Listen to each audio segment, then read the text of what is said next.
Ceux qui ont reçu la semence dans la bonne terre entendent la parole, l'accueillent et portent du fruit.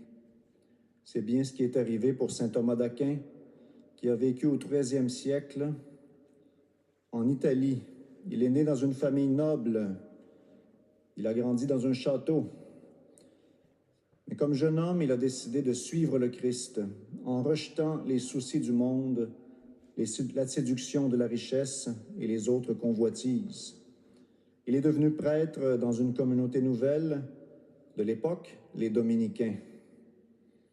Il est bien vite devenu professeur de théologie et il a eu un rayonnement extraordinaire.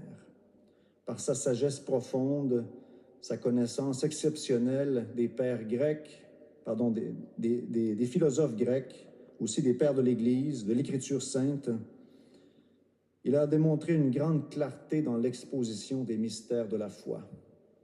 Il a écrit une œuvre immense, la plus importante étant la Somme théologique, une œuvre monumentale qui résume toute la théologie de l'Église et qui a traversé les siècles comme un phare dans la nuit.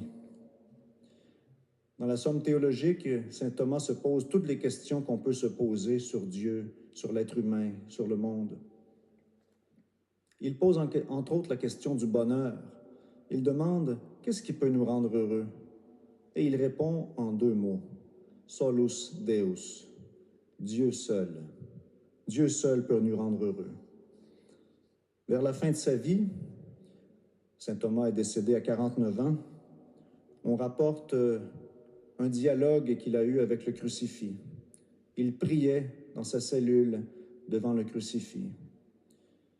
Jésus lui dit « Tu as bien parlé de moi, Thomas. Quelle sera ta récompense ?» Et Thomas a répondu « Rien d'autre que toi, Seigneur. » Et nous, que cherchons-nous aujourd'hui en participant à cette Eucharistie? Rien d'autre que toi, Seigneur.